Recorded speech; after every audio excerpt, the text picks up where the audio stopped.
Okay po, sige, start na tayo. So, your quiz 3 will be activity 7 and activity 8. Ito na yung last part ng test of controls natin. So, if you can have your quick guide ready with you, yan, you can also check dito sa screen natin. Okay. So, babalikan natin no yung mga pinag-aralan po natin sa IT application control. So, sana natatandaan pa po natin yung mga different input, processing, and output controls. So, first one, dito sa activity 7 natin. So, you will be testing yung missing data checks or yung missing data check control natin. So, ito-test natin kung yung marketing documents po ba natin sa SmartBooks has this control. Sige, anong character yung nakikita nyo sa mga fields para masabi nyo na required yung field na yon? Asterisk. Tama? So, pag tinignan nyo dito sa, ito, tulad nitong sample natin, no? Pag magbukas tayo ng sales order, punta tayo ng sales and then sales order po. Yes. So, you will see here, yan. So, meron tayong mga fields na merong asterisk tulad ng customer number, customer name, ano pa? Number, status, journal date, delivery date. So, lahat yan may asterisk, di ba? So, ibig sabihin, required yon. So, kapag required yung isang field, dapat hindi siya blank. Okay? So, masasabi natin na merong existing control for missing data check. Kapag blank yon, may lalabas na error message. Okay? So, doon yung masasabi na existing siya. Kasi, ito in reality, yung asterisk na kasi na yan, nilalagay lang yan. Kapag ka nag-develop ng system, meron kasi tayong tinatawag na UI, user interface, tapos sa back-end. So, yung user interface, kung ano yung nakikita nyo dito. So, pag nakalagay dun sa requirements ng application na required yung customer number. So, yung gumagawa ng front-end, ng user interface, lalagay niya ng asterisk. Pero iba yung gumagawa ng back-end naman, ng code. So, pwedeng nakalagay sa, nakikita nyo, ng mga mata nyo, may asterisk siya. Pero ang tanong, yung logic ba nung system, talaga bang kino-consider niya as mandatory or as required field? Okay? So, yun po yung iti-test natin dito. Okay? So, puntahan natin yung quick guide natin. Yan. So, mag-test daw po tayo. Punta kayo ng sales order. So, pwedeng si Lucas po yung gamitin natin. Sige, Lucas, tas password natin, 1, 2, 3. Sige, you can already try that. So, go daw po tayo sa sales and then sales order po.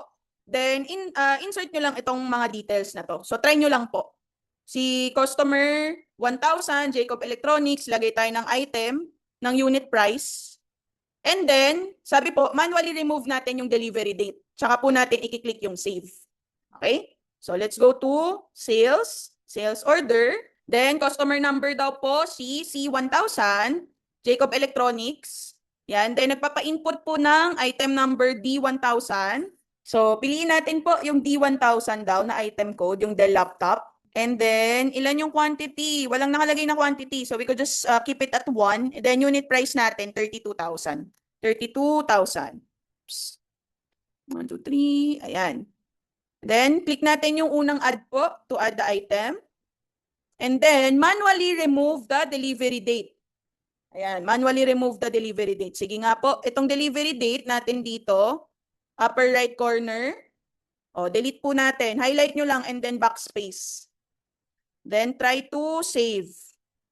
Save na po natin.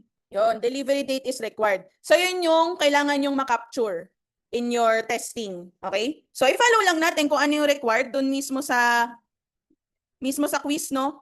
Okay. So, naka-mention naman dun sa activity nyo kung ano yung i-check natin. Kung missing data check, numeric alphabetic check. Okay? Yon. So, more on input controls lang to. So, yun lang. Yun lang yung first na test for missing data check. Okay? So, yun So, dapat po may lalabas na missing delivery date. Yun yung kailangan yung i-capture. So, in this example, ang hinihingi lang sa atin, sales order, pero dun sa activity nyo mismo, sa quiz mismo ninyo, if it's asking you to test other marketing documents, ganun lang din po yung gagawin nyo. Okay? Then, next natin, okay, wala dito sa quick guide. Next po nating i-test is numeric alphabetic check. Sige, so try natin. No? Pag sinabi natin numeric alphabetic check is the character type. So, ibig sabihin, pag number, number lang. Kapag ka letters, letters lang din. Or alphabet yan. So, try natin dito. So, dito pa din, no? Test natin dito kay sales order. Add tayo ng item. Sige, so we could select Acer laptop naman. Double-click lang. Then, lagay natin sa price, ABCD. Okay? So, you can just type dyan sa price, ABCD.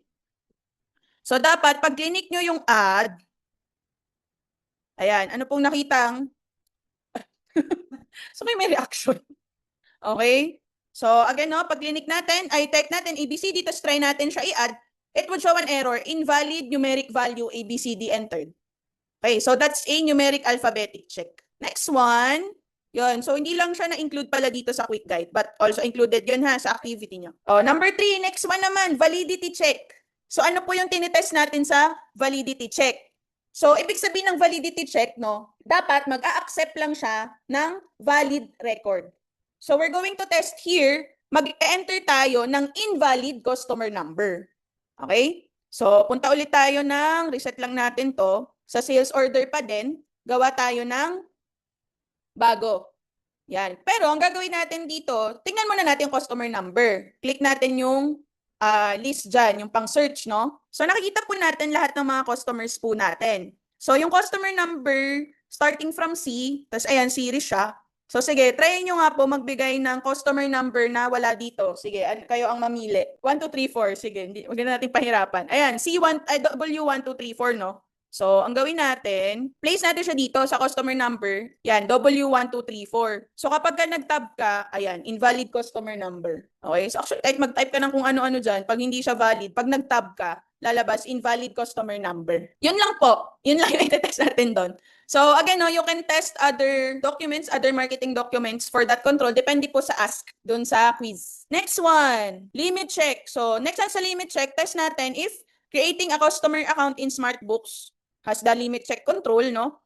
So, yung limit check natin is pagka upper range, ayan, no? So, kapag limit check may upper range, hindi dapat lumampas doon, okay? So, what we're gonna test this, how we're gonna test this is to create a customer. Ayan, magkakreate tayo ng customer. So, iti-test natin kung ilang characters yung allowed for a manual customer code. Okay? So, sige, log out muna tayo. Kalimutan muna natin si Lucas. Yung ilagin nyo po na manager, yung binigay kong password ha, wag yung 1, 2, 3, 4 kasi malalock out kayo. So, yung binigay ko yung gamitin nyo. O, sige. O, follow lang po natin, no? Create tayo, mag-test tayo ng limit check natin. Saan? Yes po. Head office lang tayo. Let's go to customers and suppliers, which is yung may tao. Okay? Then, click on customers. Pag nakalimutan po kung nasaan, click nyo lang yung menu, tas type nyo, di ba? Customer. Lalabas na siya dyan. O, sige. So, instructions. Test po natin, no? Kasi kapag naka-primary tong customer number natin, automatic siya. So, try natin, change natin siya into manual. Yan. So, ang natin, customer number natin, lagay tayo ng customer 10.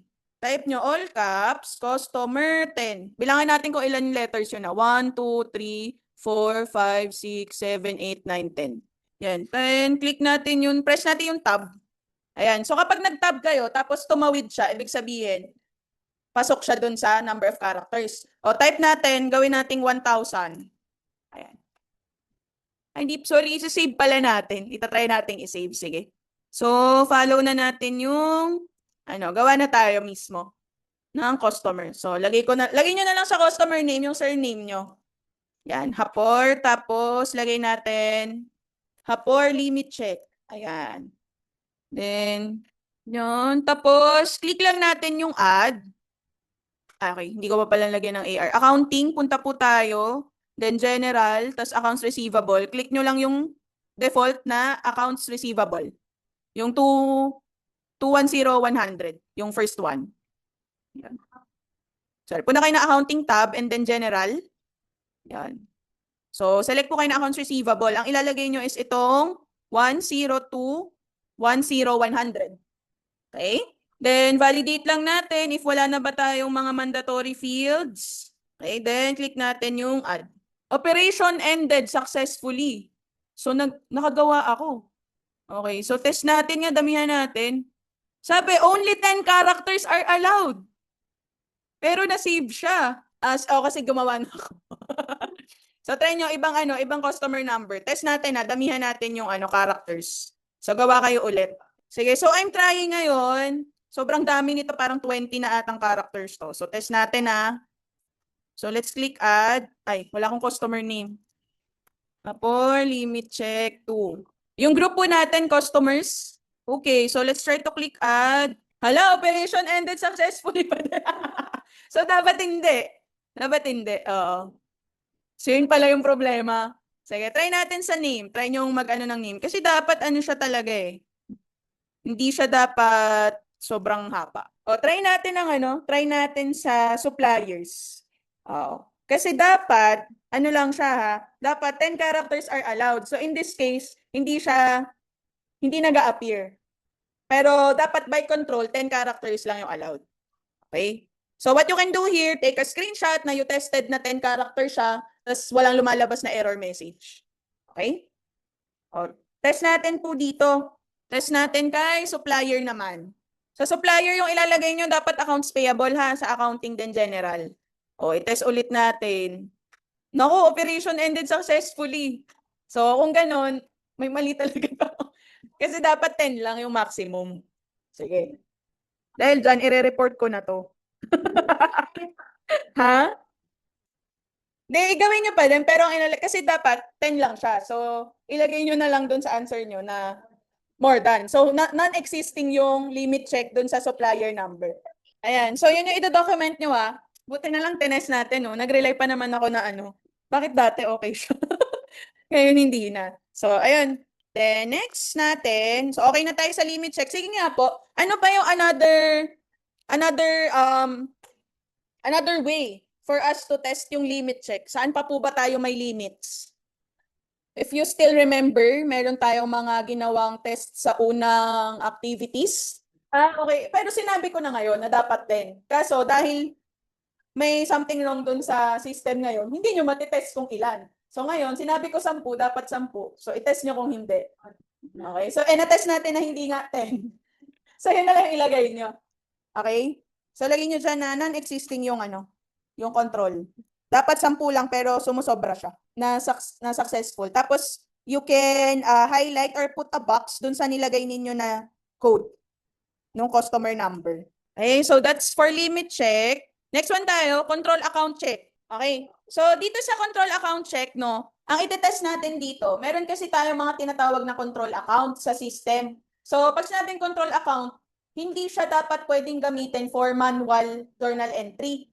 Kasi ito yung, for example, kapag sa mga gumatay ng invoice, tas AP voucher. So hindi siya pwedeng maging manual kasi doon siya nakalink sa marketing document mismo. Tapos makikita mo siya sa subsidiary ledger agad.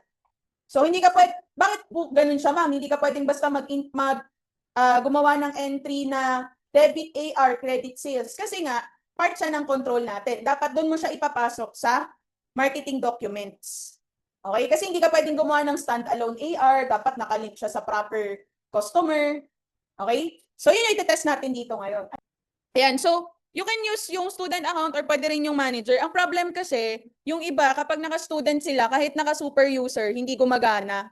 So, yung option nyo is yung manager na binigay ko. Sige, so try po natin to, mag-entry po kayo. Sige, you can try this muna on your own. Madali lang naman. So, punta po tayo ng financials and then journal voucher.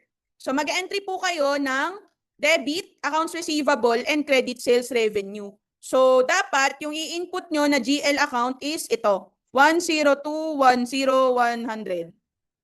Okay, sige. I'll show you kung paano ha. Punta po tayo sa financials and then journal vouchers. Yan. So, dito sa GL account po, sa baba, yan. Nakayan lang natin. I-type po natin ha. Type natin tong 10210,100. Kasi that's the control account for AR. So, lagay nyo po, and then tab. Okay, invalid GL account. So, ibig sabihin, may tamang controls. Kasi, again, yung AR natin, yung accounts receivable, hindi mo siya pwedeng gamitin pang manual journal entry. Kasi, through marketing documents lang siya. So, ibig sabihin, kailan ka lang dapat magkakaroon ng AR kapag gumawa ka ng invoice. Hindi pwede through manual JE. Kasi ina-avoid natin na, baka merong gumawa ng manual na invoices. So, mawalan tayo ng controls doon. Okay, so ganun siya sa system. Okay? So, para ma-validate nyo din po, no, na wala talaga siya, you can, click nyo lang yung okay. Then, click po natin yung parang search na maliit, yung pang show ng list. Okay? So, when you click on that, it will show you, ayan. Papakita ko to sa inyo. Yan. So, dito po sa, yan, dito sa list natin, yung chart of accounts, pagka tinignan nyo yan, no, hanapin nyo nga po kung meron kayong makikitang accounts receivable or accounts receivable trade. Ayan. So, pag nag-search tayo ng accounts, ang lalabas lang, AR others, allowance for doubtful accounts, tsaka doubtful accounts expense. So, wala po tayong accounts receivable. Kasi, again, control account siya. So, tama lang po. Existing yung control natin. Yon. So, ano po yung isi-screenshot nyo kapag ito yung iti-test nyo is to show na you search for accounts receivable or you type it doon sa ating GL account dito. Tinype nyo yung GL account number, hindi siya lumabas. So, let's proceed to the next control. Ay, na pala yung last one. Control account check. So, that's the 5th one. Then, you can just refer to the exercise of the workbook for your quiz. Sige, continue natin. Continue po natin. Audit trail controls naman. So, sa audit trail controls, i-validate lang natin yung transaction logs po. So, we have to make sure na yung bawat transaction po ay merong transaction log or meron po siyang respective journal entry or may equivalent na journal entry po kapag may journal entry dapat. Okay? Kasi baka mamaya yung sales order, hanapan nyo po ng JE, no? So, sige, sign in po tayo as auditor. Sign out ulit. Yan, log out po tayo. And then, let's log in as auditor. Okay, nakalog in na po tayo as auditor. So, dapat auditor yung makikita nyo dito sa upper right corner, ha? Okay, so, let's just also follow, no? Ang itetest muna natin is, yan. So, test po tayo ng transaction log natin. So, let's go to financials, reports, and journal entry list. Again, financials, reports, journal entry list. So, si financials po, itong building, reports, then journal entry list. Ayan. So, it would show you all of the journal entries. Whether it's a manual JE or galing siya sa marketing document, makikita niyo yun dito. So, if you already did yung quiz 2 nyo, so you're probably familiar dun sa mga fields na po natin dito. Okay, so what should we validate po dito? So, dapat po, no, lahat ay merong mga unique document number, lahat may posting date, due date, tax date, total amount, and the reference. Okay? So, yung reference na to is kung ano yung document number niya or ano yung marketing document number niya. So, pag in-scroll down nyo po dito, sa row 120, you will see here, the journal voucher, the JV, does not have a reference. Okay? Hindi ibig sabihin nun na may issue dyan. Ibig sabihin lang, wala po siyang reference na document or na marketing document. Kasi directly ka na gumawa ng journal entry through the manual journal voucher. Okay po? Kaya yan blank ha. Pero syempre, dapat nilalagyan siya ng remarks. Bakit ka gumawa ng manual JE? Ayun naman pala, nag-accrue ng expenses, nag-issue ng shares, ayan. So, may mga adjusting entry. So, yun lang yung acceptable for manual entries. Okay? Kaya nga po in real life, kapag ka general accountant ka, yun lang normally yung merong power or may authority to create journal vouchers or manual entry. Siya rin yung gumagawa ng mga adjustments. Then, ang segregation of duties natin dyan, kapag ka accounts payable ka lang talaga. Lahat lang ng palabas. Pag accounts receivable, lahat lang ng mga papasok na transactions. So dun ka lang. Pero si general accountant, siya yung may power. So kaya nga kapag minsan sa ranks, kapag experience, dun lang nagiging general accountant. Sobrang dalang yung pagpasok mo, general accountant ka agad. Kasi syempre, mas mabigat yung responsibility and yung authorization din, authority na meron. Okay? So, ano yung i-validate po natin? So, yan, no? So, validate po natin na yung bawat isa po ng mga marketing docs, ito, makikita nyo yan dito sa journal group. So, you have to validate na bawat isa dyan, kung dapat siyang may entry ay at may lumalabas. Unless wala talagang transaction pa, ha? Okay? So, yun yung i-validate natin dyan. So, sige. Halimbawa, sige, pili nga kayo anong gusto nyo dito na journal type. AR invoice, cash sales, and then click search. Ayan. So, lalabas na siya, no? Yung journal entry list natin na AP lang. So, you have to validate, meron ba talagang entry yan? So, click tayo. For example, yung 30. Highlight nyo siya, click on it, tapos double click natin. Dapat magbubukas siya ng mismong JE. Okay, ayan. Dinouble click ko po. Then, ni-redirect niya ako to the actual journal entry. Kasi yung list niya, list pa lang yon. Hindi nyo pa nakikita yung mismong entry, diba? Yan. So, validate nyo lang po if meron talagang transaction logs. Actually, ang hinahanap ko dito sa SmartBooks, sa ano kasi, sa SAP, siguro yung mga nakapag-SAP na dito sa ibang school. Pag ni-right click mo siya, makikita mo na yung mga source documents para siyang may tree. So, like for example, ito meron akong invoice. May flowchart din eh, invoice. Tapos nakaganyan siya, oh. Meron dito kung ano yung SO. Pero hindi lang ganyan. May document number. So, halimbawa, ano siya?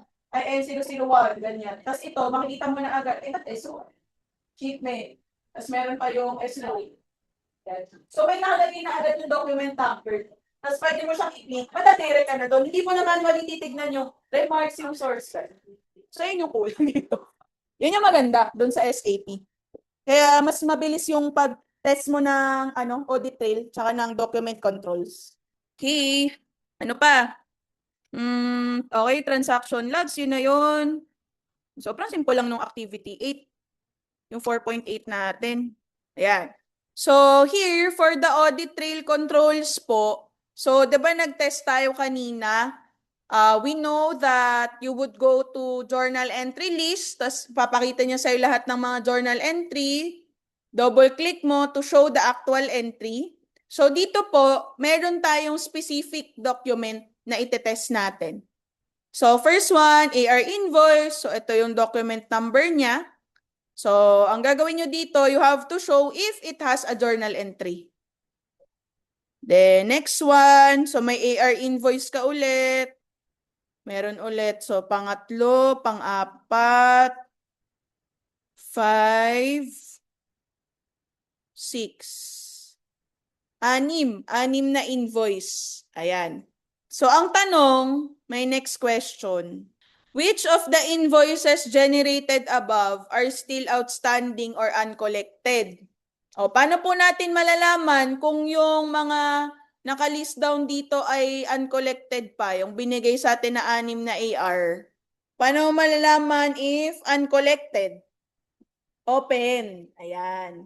So, pag open pa yung AR na yon, ibig sabihin, uncollected. Bakit? Kasi kapag ka-close na siya, meron ng receive na payment. O, puntahan natin dito. Mag-test tayo let's go to sales. Then, let's go to invoice. So, kahit anong invoice muna. So, kuha tayo dito. For example, ito, AR04. Yan. So, you'll see here, close na siya.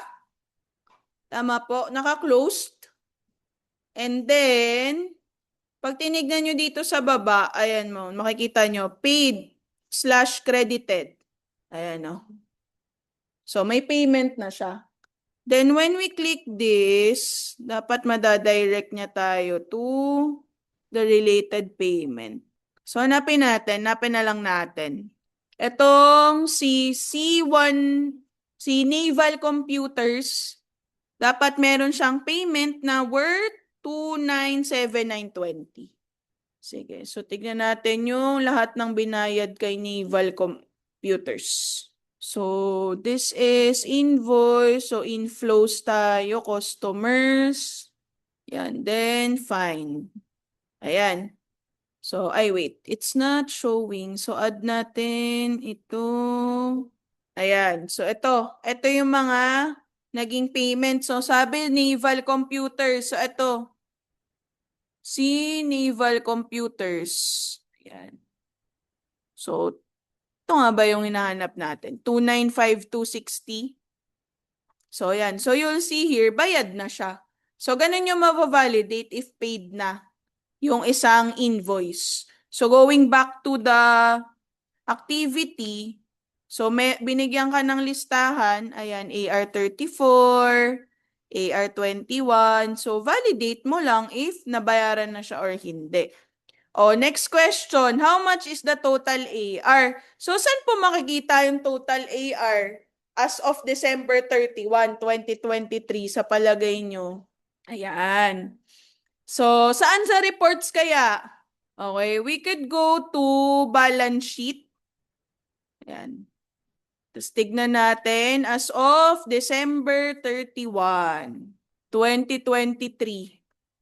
Be careful dun sa date ha na coverage. So, all levels lang kayo. So, you'll see here. Ayan. So, ito, dito nyo na makikita kung how much yung accounts receivable. So, ayan. So, that's the last one. Last one na ba?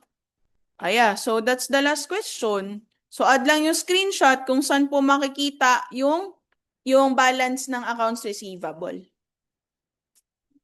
Okay?